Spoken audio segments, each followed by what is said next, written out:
by teaching managers to look through the lens of a theory into the future, you can actually see the future very clearly. The logical, competent decisions of management that are critical to success of their companies are also the reasons they stumble and lose their positions of leadership. So how can executives simultaneously do what is right for the near-term health of established businesses while focusing adequate resources on the disruptive technologies that ultimately could lead to their downfall? The innovator's dilemma. Mm-hmm. Yeah, it is interesting. The dilemma is kind of rooted in the idea that just because you think you know what should happen doesn't mean you can do something about it.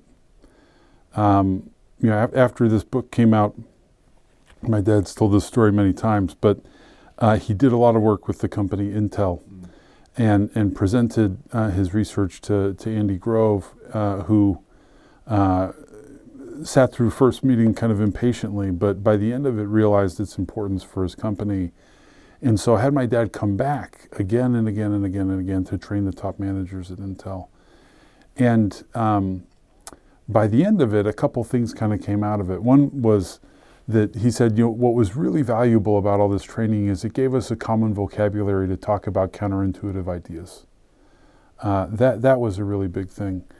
But another was that Grove identified that it wasn't really about technology. So in this book, right, the phrase that was initially coined was disruptive technology, not disruptive innovation. That came as the incorporation of the identification of an anomaly by Andy Grove that then got kind of fixed and expanded on in the solution. But Grove's point was, in one of the classic examples of disruption that the innovator's dilemma talks about, and the demise of the mini computer industry that's based in the Boston area where we live, there was nothing about the technology of a PC that was outside the understanding or capability of sophisticated technology companies like Wang and Nixdorf and Digital and Data General and Prime. The problem was the business model didn't work for them. Made no sense to them, and as a result, was just something that they would never have interest in under any rational set of trying to understand their existing customers and what they would prioritize and look for. So the dilemma is, what do you do when a new opportunity is incompatible with your business model? Mm-hmm. And our answer to that generally is you need to start a new company, and kind of separate it, or sometimes we use the phrase inoculate it from the existing parent company so that it can thrive on a basis that makes sense intrinsically for that opportunity and not on the model that you already have. There's a really interesting example. We kept very close track of Netflix over time, which we've used disruptive. If you go back years and years ago, maybe 13 years ago, something like that, in the US, there was a chain of video stores called Blockbuster Video. And most people, when they would rent DVDs, they would go to Blockbuster, rent DVDs there. And the model at Blockbuster was that you pay for a few days. If you're late, you pay fines. They would try to sell you a few other things while you're checking out, so you leave with your movie, and they try to get you some popcorn and some candy and some soda there, and other things. Netflix comes along and starts sending DVDs in the mail, and it's a different model, and really a very different job to be done. You mentioned Bob Moesta. He could talk about this a lot more elegantly than I can. But at Blockbuster, 70% of the capacity was fairly new releases. So if you wanted to watch some old classic movie or a foreign film or even just something that was popular a decade ago, perhaps they would have one copy. And whether it was there when you went to rent or not, who knows.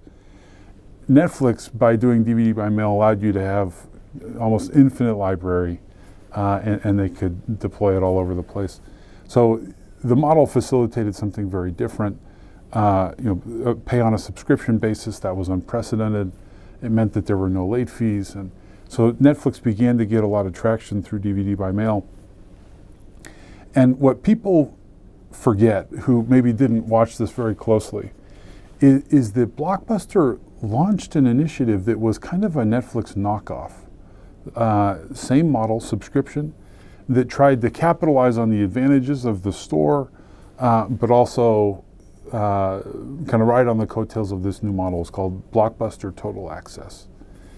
And so you could get DVDs in the mail, but if you wanted to, you could return them to the store, no late fees, etc.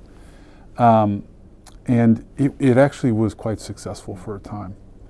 But then what started to happen was, if you listened to the old recordings of Blockbuster as a public company, Blockbuster earnings calls, quarterly earnings calls, they would talk about things like declining sales per square foot.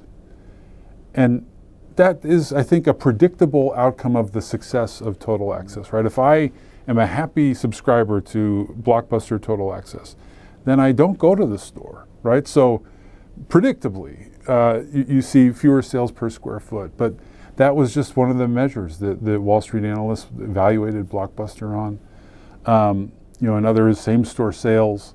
I think a lot of the people who managed Blockbuster stores were actually franchisees. So a lot of the franchisees began to say, you're competing with me, that you're violating our franchise agreement. And eventually what it led to was the CEO of Blockbuster getting fired. They replaced him with an executive from 7-Eleven, who on the very next earnings call is talking about how to grow same-store sales and sales per square foot and get people back in the store, and they killed off Total Access. And then Netflix just kind of went back to normal.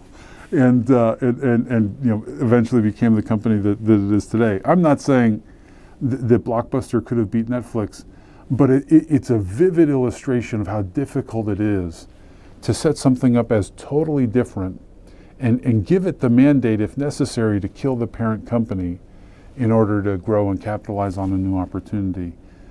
So the only way we've ever seen it work is to have it be separate and independent.